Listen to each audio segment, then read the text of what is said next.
what's up? Hey folks, Jerry here.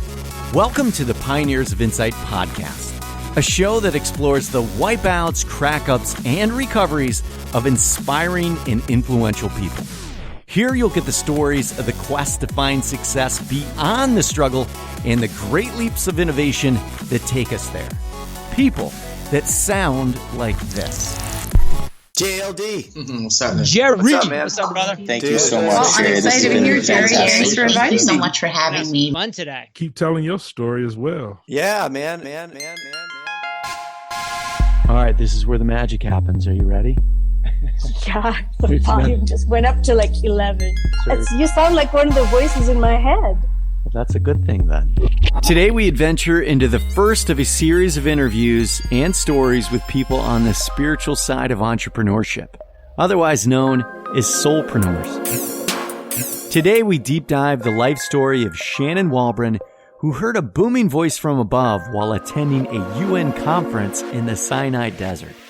All right, strap in, folks, as we head into a story about life's unexpected wake-up calls. Enjoy, and I'll catch you on the other side. So I'm married to this guy who he stole $500,000 from me, and every day he disappears to the casino. Should I stay with him or not?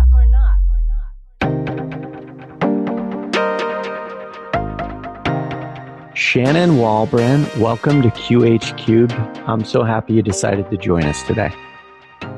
Thanks for having me, Jerry. I'm really looking forward to this conversation because I think I'm going to learn things through telling you stories. What do you see as your mission each day? So the best way I can set you up for that is imagine there's another you. It's a third person you, and they're hanging out with the you, right? And they're following you around each and every day. What would they say Shannon Walbran does every day?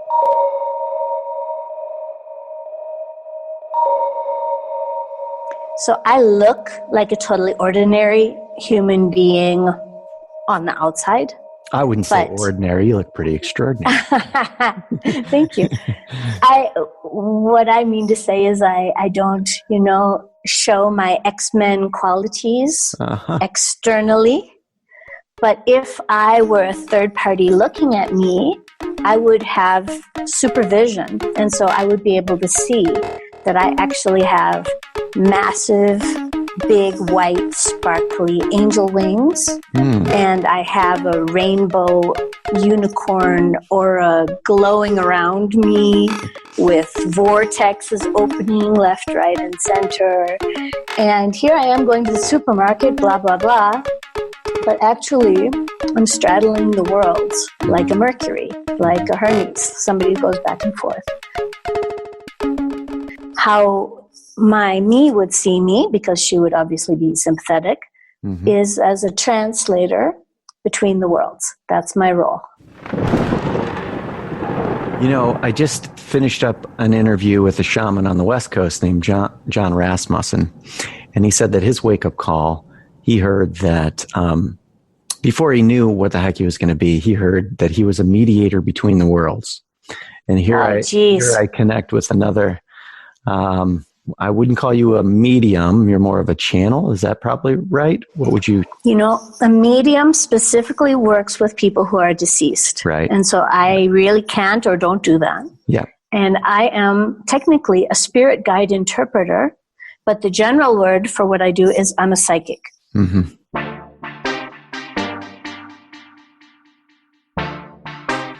All right. So now we get to bring it down to earth just a little bit. So the third person perspective is you looking at you, and she's saying, well, this lady's got a lot going on. There's vortexes opening. She's straddling two worlds, which means the way I hear it is you have an ability to hear what's going on the non-physical side as well as the physical side. If I was to dial up your mom today, what would she say you do every day? She would lie. She would lie. She would lie. She would say, she's a journalist. So, because I was a journalist before, and I did radio, and I was a magazine journalist, and I was a writer, and I worked for nonprofit organizations for many, many years. Okay. And my parents have never quite been comfortable with the idea that I am this woo-woo person. So my mom probably isn't the right person to get an accurate description of what I do. But I am really a psychic, and I work with your team of spirit guides and angels. Mm-hmm. So you yourself, Jerry, you have a team of, 7, and that person has a team of 5, and that person has a team of 3. And they're talking to you all the time. And they're not necessarily talking to you with words, but they're talking to you with sensations in your body, physical symptoms, possibly illnesses, and words and images and ideas and intuitions and hunches and tons of stuff. Mm-hmm. And I am their amplifier. I am their translator. So I am their interpreter to say to you loudly and clearly and in English, hey, you should go do that and not that. And you should do this and not this. When you crawl out of bed every morning, right, and you open your eyes, how do you look at each day? Like, how does it start for you? With a lot of enthusiasm, actually, because I love what I do. Uh-huh. It's like being on a game show. So can you imagine being a contestant on a game show every day? Maybe that wouldn't be fun for you, but that would be really fun for me. I could totally imagine that, by the way. Okay. Oh, good. I'm glad. So I actually, when I was in high school, I was the captain of my quiz bowl team. Ah. And so they used to say, when was the War of 1812 and things like that. And we would have to hit the buzzer and say the answer as fast as we could and as accurately as we could. And that's what my day is like, because as I get on the phone and as I Skype with clients, they're asking questions. They are treating me like Google, mm-hmm. and I choose to, but I want to Google them the best answer possible that makes sense to them, that brings in details of their lives. Your car is making this funny noise and you need your brakes changed. The noise sounds like this, reet, reet, reet. And I want to freak them out. I want them to say, yeah, that's right. I want to give them good information. And I also want them to feel that there's somebody living with them. That's not me, obviously, because I can't, bilocate. I like that. So you're like a celestial Google machine. So yes. Without the trademark.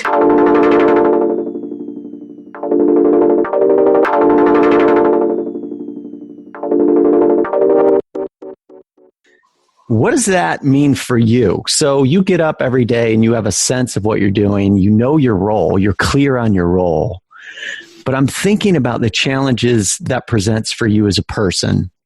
And that means, like, if you have your own ideas of the kind of outcomes that you want to create every day, and you're here in service, right, with this gift, how does that impact your day? Like, where do you set goals? Do you set outcomes? Does this bigger part of you that you've agreed to be in service to, is the celestial Google machine, does this take over a lot of times? Like, what does it look like for you?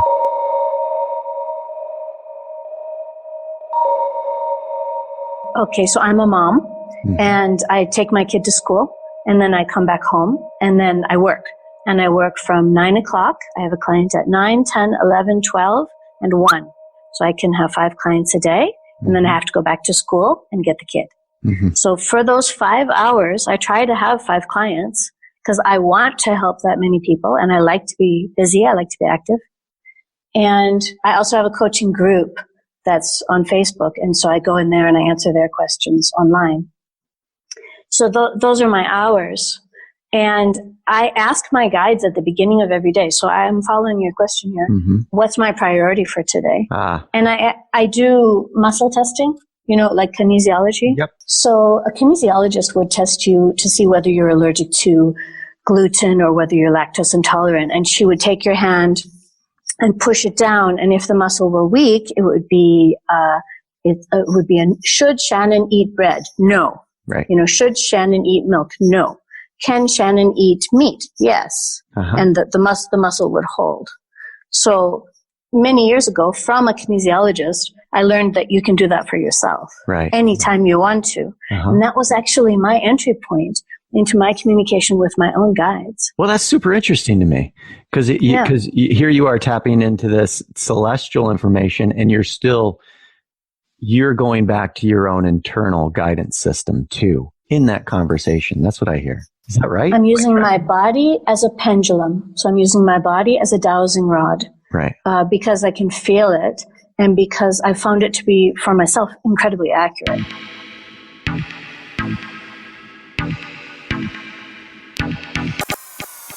Here, I'm going to track. So here's how you see yourself showing up every day. Let's go to the bottom line answer. Celestial Google machine. You walk between two worlds, right? I asked you about how that impacts the way that you approach your days because you see yourself in service to this greater ability. And I asked whether or not that service to the greater self creates some challenges for you in terms of your own personal goals and this and that. And I heard you say, well, I have to set some boundaries for myself. And I create some boundaries with time. And I set up a good structure. And I also have a way of determining through my own guidance system where I go with my days. And that's kinesiology. Am I tracking you right? You've got it. And what I usually don't tell people, so that's the story that I usually tell people, but the things that I'm going to tell you are a little bit more. They're a little bit deeper. Well, I mean, people don't ask me these kinds of questions. People don't take the next step and the next step, which is why I really wanted to do this interview with you. So I have those time boundaries when I'm working with clients and when I'm doing my work. And I ask my guides to help me organize my day so that it's super efficient. So should I make that phone call? Should I do this first? Should I post that post? And then, wow, everything just falls into place so easily. But in the rest of my day, when I'm a mom and when I'm a person and when I'm going out and when I'm calling my friends, I'm also tapping into my guidance. And that's for me. That's my stuff. Yeah. So you're right. Like I'm always on. Sometimes I'm on for others. Like Trevor Noah is funny on stage, right? And Trevor Noah is probably funny at home too. Possibly. I think he could be grumpy. He's one of South Africa. I'm talking to you from South Africa. He's one of South Africa's best exports, right? So I'm go, Trevor. So I predicted that he was going to be on TV. Does he know that? No. No, we should. Well, he should. Hopefully, you'll hear the show. Yeah. This is a perfect way to segue because you're talking about having to evolve as a person that has a skill set that's kind of rare, right? And you've had to develop ways of navigating life and navigating your relationships and boundaries, creating personal space for yourself, and this conversation that you have with the universe. I'm imagining that's a big process to figure all that out. So let's go. Do you think it's good for my relationships? It has not been. Do you think it's nice when I say to my now ex-husband, my angels say that I should do this? Right. So this is not go. Okay. Yeah, well. So let me set this up. I knew that you were going to ask that question because I'm psychic. Of course. But the point being is that intimately, I have an intimate and personal relationship with my guides that has nothing to do with my Google client work. And they're my guides. So when I'm working with clients, they're their guides, and I have to be a translator.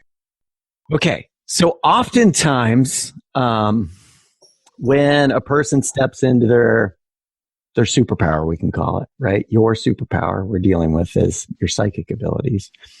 That there's often kind of a mucky muck behind that. There's kind of a mess or some sort of low point where all of this comes to a head that you have to figure out how to organize it, make use of it so you can step forward and evolve as a person to be of service to the world. Did you find that there was a low point in your life where all of this stuff came to a head where you really had to turn and look at these abilities and go, what do I do with all this? And what was going on in your life during that time? How old were you? All that kind of stuff. So because we were just mentioning this, I'll say that one of the lower points was that I got divorced from the father of my child, and that's been very difficult because we're still co-parenting. Right. But part of the conflict was he has his own guidance system. Everybody does. Everyone has their own guidance systems. And I have mine and he has his. And they were in direct conflict with each other. It was almost amazing how polar they were, how polar opposite in the way that we dealt with life and have different worldviews. So that breakup was really painful to me. And what I've been working on since then is, am I only my work? I'm sure artists and other really successful and creative people have that same problem. Am I only my work? And I'm not only my work, but I'm not ever separated from that silver thread. It's always there. And I'm truer to that silver thread than I am to any other living human being.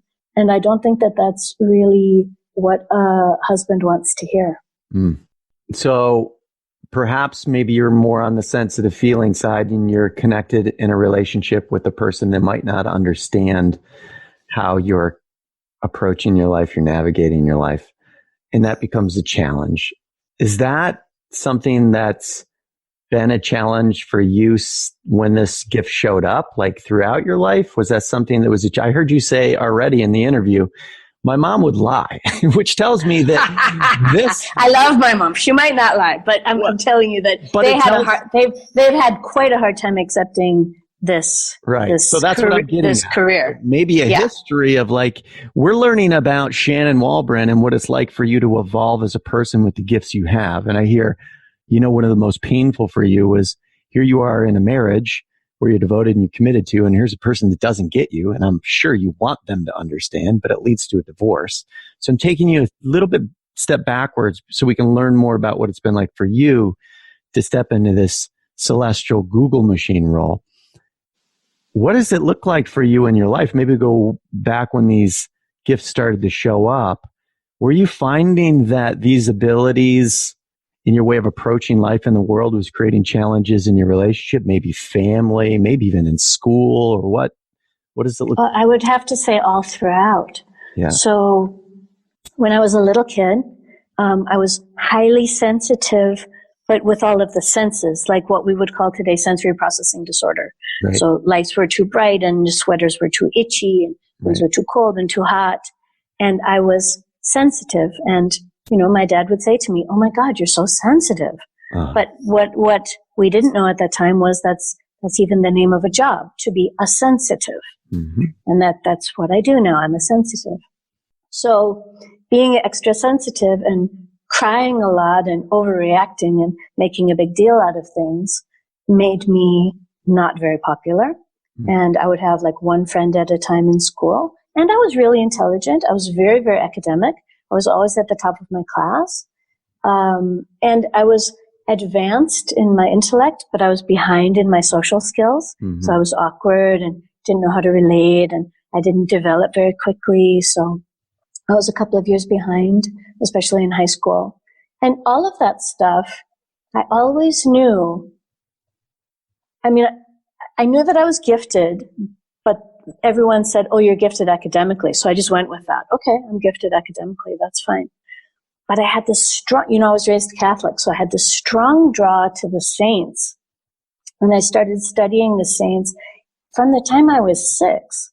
There was this nun, and she gave me books about heroes. So I'm reading about Harriet Tubman. Thank God, she gave me some good stuff. And Sacagawea and Joan of Arc. And I went, "Oh, she's my girl. This is me. I'm Joan of Arc." So I went ahead, and when we got confirmed when I was 13, I took the name Joan of Arc, and that became another aspect of my identity. So you took on her superpower at that point a little bit. I guess so. She I think was 15 or 16 when she got her gift, and confirmation was 13. So I was slowly aligning with her. Well, I want to make sure that we're all tracking you, and I hear this. Okay. You're super sensitive. You're getting this. You're seeing a reflection of that in the world, in your relationships, in your family. your inner message, I'm interested in that. When you're super sensitive and everybody's looking at you and saying, you're so sensitive, and you're also carrying a message like, I'm academically gifted. From counseling people from a long period of time, I know that those two kind of messages can lead to major double binds for people, and they can cause them to crash. But we're learning a little bit about your superpower already. You are at this age where you're getting some pretty powerful messages that could be conflicting messages, but somehow Shannon Walbran's able to take those messages and go, I'm going to make use of that. And you find a way to step forward to use it to inspire you. You start to move towards inspiring literature. You start to take on the messages of some of these greats in the past. What was unique about Shannon Walbran that she was able to do that at that time?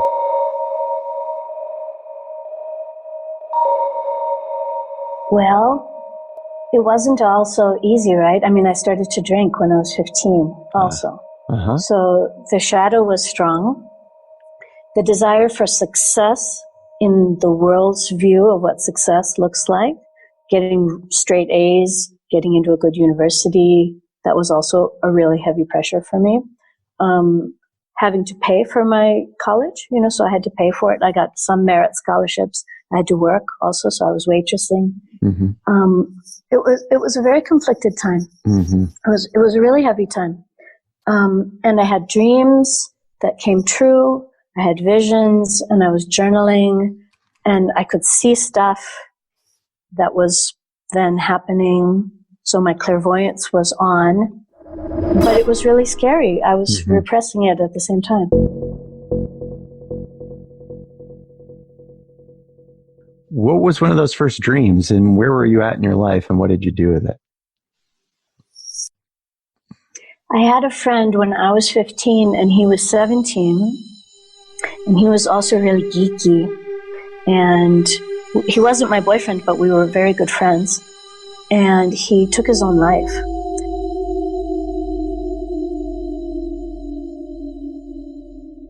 And I knew he was going to do it. And about 2 weeks before, he had been depressed and he had gone into hospital and he had come out and he was feeling better. And his name's Matthew. And he talked to me about 2 weeks before he did it, before he committed suicide. And our conversation was like, I said to him, I know you're going to do it. And he said, yeah, someday. Yeah, I know it's going to happen, whatever. And then on the day that it happened, he wrote me a long letter. He gave me a record album. And he phoned me when I got home. He said, did you get the letter? Did you get the album? And I said, yeah. And he said, goodbye, Shannon Walbran. And he hung up the phone and he killed himself.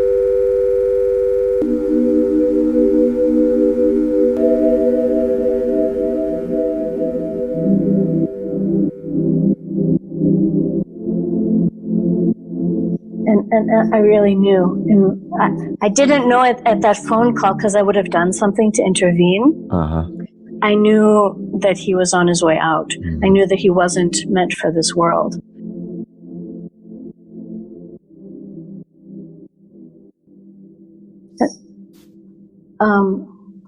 It's something that has always stayed with me. And he still speaks to me, even though I'm not a medium, but occasionally he'll send me a message through music.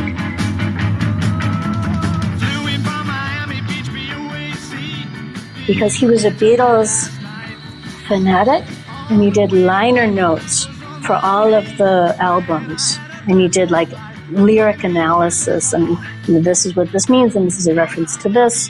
And he gave me the White Album. And had done liner notes for it when he died. So it was a knowing.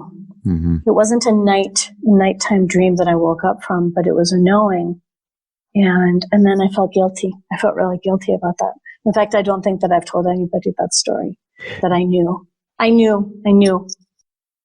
So you get a confirmation experience, and it's a confirmation experience. It's a pretty dramatic one. How old were you at that time? 15. So 15, I'm hearing you're at a place in your life where you're saying it's pretty heavy because you got some competing things going on. Here's this gift that's coming more into your awareness. There's also a very ambitious achiever in Shannon Walbran that I'm hearing about, that's competing for your attention in terms of succeeding in life. And you said, well, it was hard, so I started leaning on other things like drinking at that time. That's a major transition point that you led us into in the interview. Let's just take it from there. So you're 15, you're getting confirmation, and it's a bit of a struggle. Where did you go? My brother passed away right then, when I was 18. And he died in his sleep, suddenly, like what we would call sudden infant death syndrome. How old? He was just a year younger than me. Oh, wow. So I had just turned 18, and he was just about to turn 17. We were 13 months apart. And then that year, I left for university. And I grew up in the Twin Cities. I grew up in Minneapolis. And I went to university in Dallas, Texas. And that year, I had such vivid dreams of Patrick. And it was my processing of his death. And at the same time, things happened at university where I started to say things to people that were odd or inappropriate. Like? And weird stuff. Like I came up to this girl and said, "You're afraid of the Oompa Loompa people from Willy Wonka." And she started screaming and ran. Was it true? Yeah.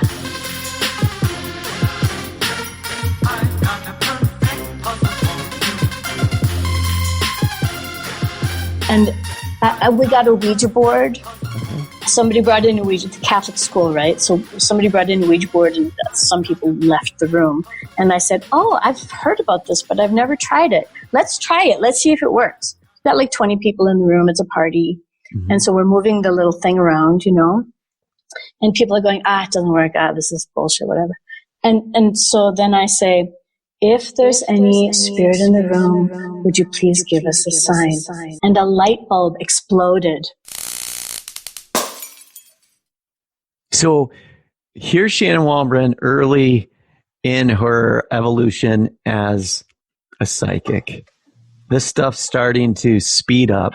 You have a transition point where it leads you deeper into your abilities a little bit. There's a bunch of deaths that happen around you. You go shooting into college.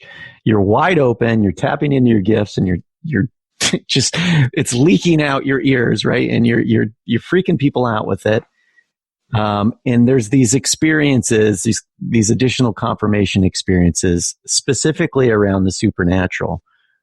At that point, how are you seeing this, and how are you seeing yourself? Like, what are you telling yourself?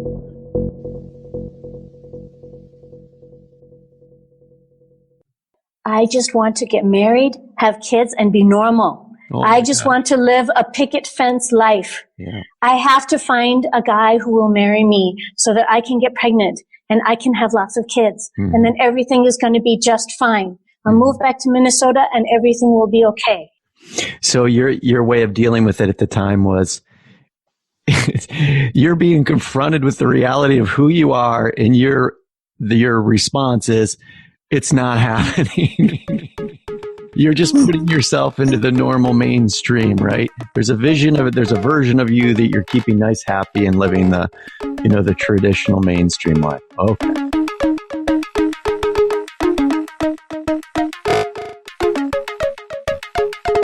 So thank goodness that the university that I went to, which is called the University of Dallas, has a foreign exchange program where they take half their sophomore class and they send them to Rome, super Catholics, so that they could go meet the Pope, right? Right. So you go to Rome for a whole semester, but you have a Eurail pass, and you can go every weekend, and you can go as far away as you want to go.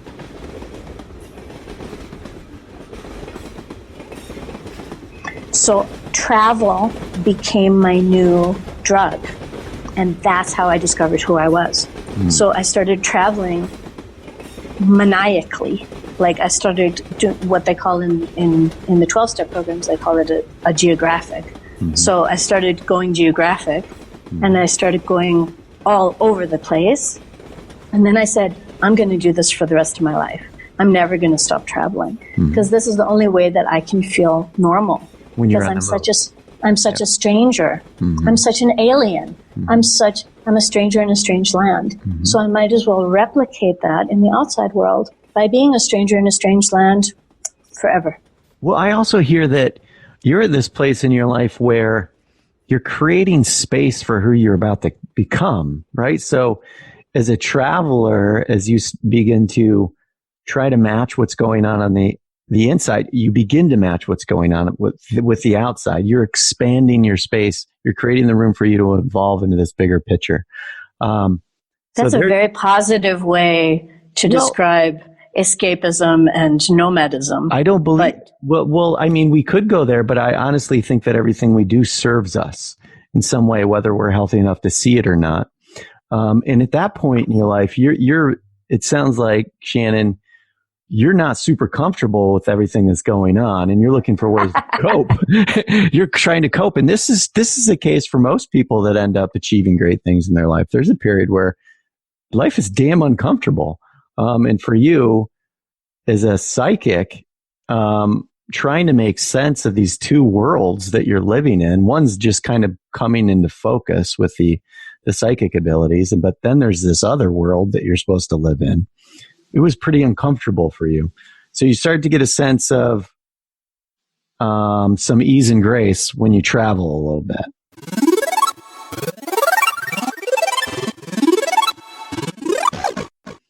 Yes, I had my first external locution when I was living in Rome. Clairvoyance, is that what, clairaudience? It's bigger than that. Clairaudience is inside. Oh, the big voice. Yeah. It's the big booming. It's James Earl Jones speaking. Yeah. So, and usually it's just a phrase. And so James Earl Jones talked to me when I was in Rome, and he said, teach. And so I wasn't an education major. I thought that was kind of lame. So I went and took some education classes. And that was such a gift because then I was able to move as an English teacher from country to country to country. And that's where we're going with the story. Because I started working for education for non-governmental organizations. They set me on the path to interview people as a case study writer and as a journalist. Then I got to interview people about, kind of like what you're doing now, their life-changing moments. I got inspired, but as I went from country to country, I started looking into their mystical traditions. So I ended up living in Brazil, and then there was candomblé, and so I was learning about, their voodoo system there. And then I moved to South Africa, and I found out about their sangomas, who are their, healers, witch doctors. And then the really big thing happened. So that's the punchline that I was going to get to. Yeah. When I was 33, I was on one of these NGO type conferences, and I was in the Sinai Desert, and I heard the big voice. I've only heard it twice in my life. And the big voice said, now it's time for you to help other people.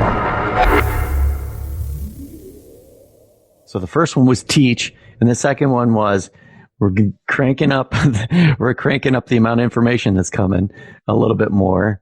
Now you can go and you can start to serve people.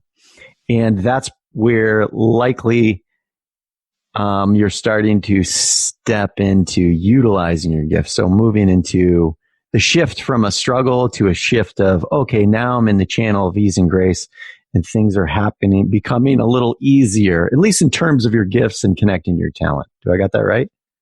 You're so right. Because I was in service for all of my 20s, working as a teacher, working in NGOs, working as a writer. I thought I was on the right path because I was doing good. Right. But I wasn't being the gifted super person that I could be. Your superpower wasn't unleashed. Yep. Right. And then it happened. Okay. So let's just track for the listener.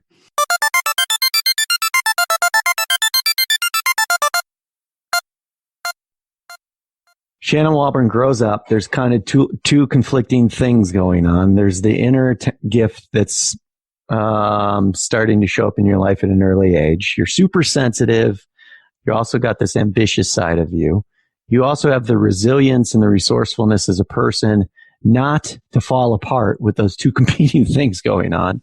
You step into college. You are riding the wave of some huge transitions in your life, a bunch of deaths, what leads you deeper into your gift, right? Which is spilling out your ears. So you're struggling at that point. You're looking for some sense of release. You create some freedom by starting to travel, right? You expand your space. You begin to evolve. The big voice comes in, right? Shannon Walbran's superpower steps in again. You didn't reach out to the mental health community and be like, oh my God, my wheels are falling off.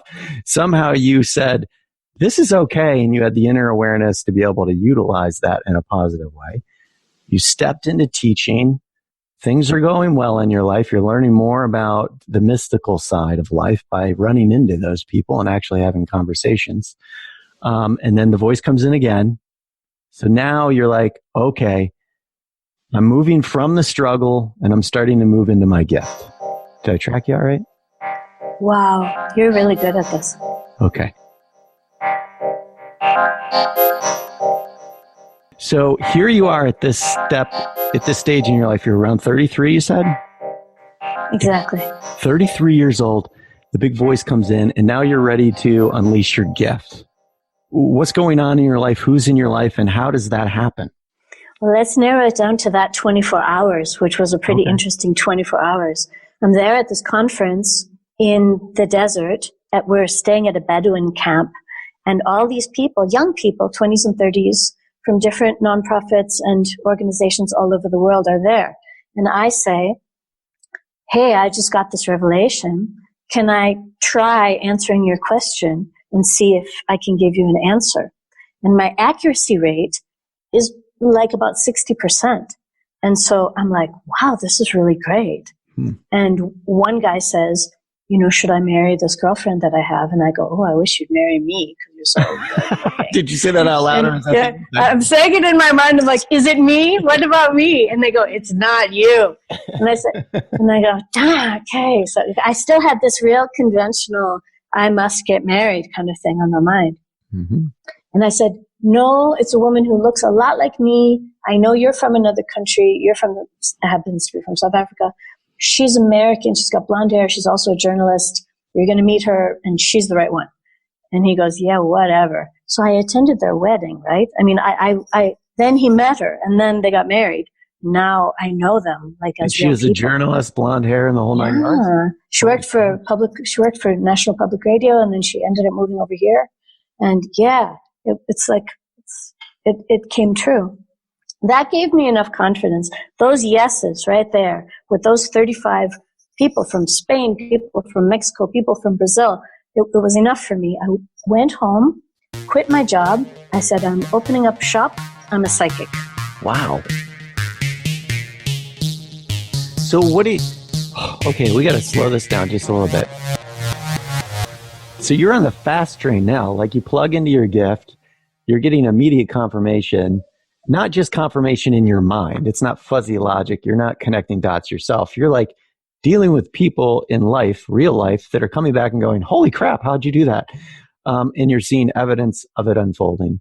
So you go from this place where you're teaching and kind of living in a state of exploring your gift and your curiosity to suddenly you're like, I'm hanging a shingle. How did you communicate this to the people in your life? Like, what are your family thinking? Who are you communicating this to? And what are they thinking about the changes? Instant pariah, exile, out. Boy. Yeah. Yeah. And the guy that I was living with at the time, done, over, done, nothing. Wow. So then I was a hermit. Then I was instantly, isolated and cut off. And then I hermitized myself as well. I said, okay, I'm going to start seeing clients. And I'm going to do this as my work. This is my calling. I'm going to take out an advert in the newspaper. I took out an ad in the newspaper, psychic, call this number, 1-800-PSYCHIC. But as it happened, because of my nonprofit connections and because I'd been in the town I was living in was Cape Town, Cape Town, South Africa. I had a few connections. Somebody got me on the radio. And I went and I was on the radio and I did calls. So people phoned in and said, should I quit my job? And I said, yeah, because you're a carpenter. Obviously, you've got all those tools in your garage. You're never using them. And he goes, oh my God, how do you know that? Yes. All right, I'll do it. Fine, I'll be a carpenter. I've always wanted to be a carpenter. So as soon as I started getting on the radio, the trajectory was like straight up. So the year that happened was 2003. By 2005, I was on national radio once a week, speaking to like 5 million people.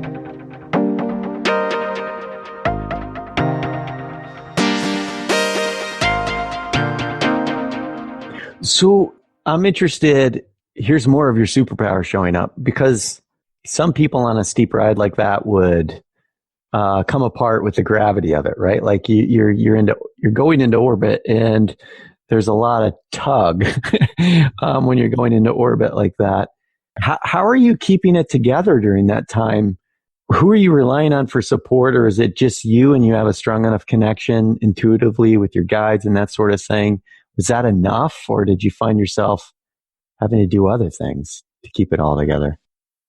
So I wish that I could say that it was a smooth journey, but that it wasn't. So ever since I was 15, alcohol was really a trouble for me, and I was really a trouble for alcohol. So it would mess up my life, and I would leave it, and then I would be fine for a while, and then I would get back into it. So Vipassana meditation, the 10-day silent course, got me straight and sober when I was about 29. And that sobriety lasted for about a year. And then I went again, and it lasted for about a year, the year that I got my message. So you're right. The trajectory was steep. And that structure of being so extremely Buddhist was enough to carry me forward. So I always need these extraordinarily rigid structures to hold me, or else I get very, very loose, really. So maybe in all of those, when you're starting to really get in stride with your gifts, there's still the tugs of the challenges around what it looks like for you, because your structure of your life is changing, your roles are changing. There's still some ups and downs. And in those downs, maybe you leaned on some old patterns, but you finally got the integrity through meditation to really keep it together around those changes. Ever since I started, things have really, really flowed for me. I mean, here in this environment, I'm really famous. Like, I get recognized on the street. Taxi drivers hear me speak to them, and they say, oh, you're the lady from the radio. So there's a lot of flow in my professional life, and I've been really, really happy because I claim it. I claim that this is what I do. I introduce myself as this. I am this. And my family has come to accept it. They know what I do. I brought my parents on radio with me when they came to visit over here. Oh, neat. And yeah, it was a great experience. Some lady called in and said, should I keep using this construction worker on my garage? And I said, yeah, the German guy, you should definitely keep him. He's really cool. And she said, he's not German. And I said, his name is Heinrich? And she said, yeah, he's Dutch. So it's more about how you're approaching your life and your gift. It sounds like you're confirming it, you're claiming it now, you're standing in the power of that gift. And that's where... Right. But the personal life has always been very, very rocky. So the first relationship after I got my gift, done. Yeah. I was single for a long time. I dated. Every time I would get to the point of, they'd say, so what do you do? Sometimes I'd go, I'm a counselor. Like, I help people. I do Reiki, no. Right. It had to come out, and it would, So the ease and grace is more about your gift. It's not necessarily the challenge for you sounds like, and it continues to be, is how do you find a person that has the bandwidth and the vision to really accept and understand your role? Maybe there's a dating site. But what I want to get to is I'm a really good mom. Yeah. And my kid, I won't talk too much about him because his life is private, but he is very psychic. Yeah. And he and I have psychic communication with each other. He's school-aged now. Yeah. So we can send messages to each other. We know when each other is in trouble. You know, we have jokes, psychic jokes. And that has been, it's a mother-child relationship, clearly, but that has been the most fruitful relationship of my life. So I'm so grateful for that. So you have the role of mom, but also the role of psychic. What about your relationship? Because it sounds like community is a challenge for you, like tapping into the resource of a community in terms of support there. I have friends. I have good girlfriends, but as soon as they ask a question and the relationship changes towards a slightly therapeutic one, the friendship is over. And that has happened dozens of times, so that I no longer help friends, but then it's a little bit few and far between. Does the celestial community help? And I know that's a non-physical community, right? So we're learning about what it's like to be a psychic. While you're getting information with that community, does that still present a challenge to you in terms of like creating the bond of comfort? Because it sounds like you utilize the information, but there's still the challenge of living as a human, right? I'm not very lonely, actually. I really love my solitude. Yeah. I still love intellectual stimulation. I do have a good relationship with my brothers and sisters and my mom and dad. And we talk, and, I go back and forth between South Africa and the United States. I have both bases now. We can travel back and forth. I would say probably on a scale of 1 to 10, I'm a 3 of lonely. I don't find myself very lonely. Huh. So you've just gotten very comfortable.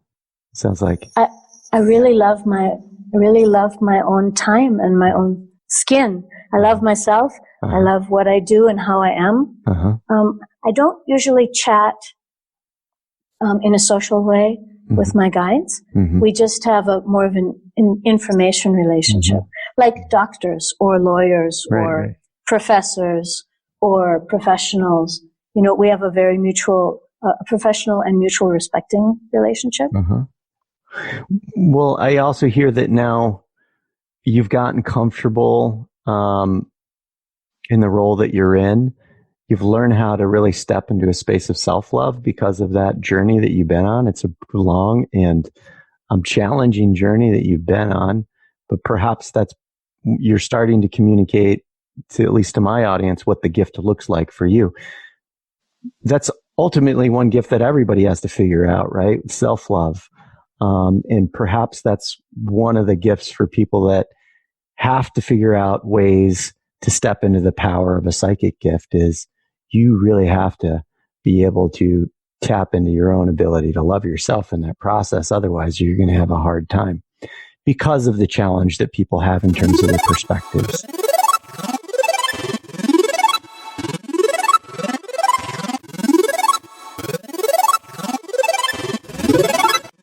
So Shannon Walbran, we learned a lot about your superpower. We learned about what it's looked like for you to evolve through this process. My last question is, what do you got on the hot plate? What is your vision for yourself? Like, what's your mission from this point on? Are you excited about certain things in your life? So yeah, I'm going global. I have a book, I have a course, I have all these other things. And I travel. What's the name? The book is called Guided. Guided. Okay. And it's on Audible because I really like to speak. Very cool. Yeah. All right. I'll put that in the show notes. Sure. The course is on Daily Om, that platform. Okay. Yeah. And it's about how to use muscle testing to get your own answers. Because really, Jerry, I want to work myself out of a job.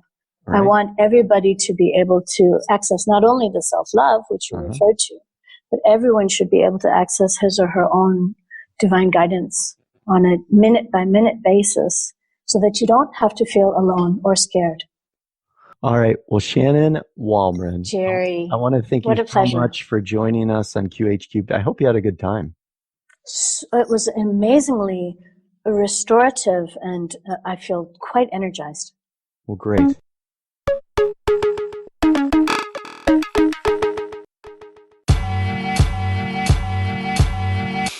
All right, folks, that's a wrap.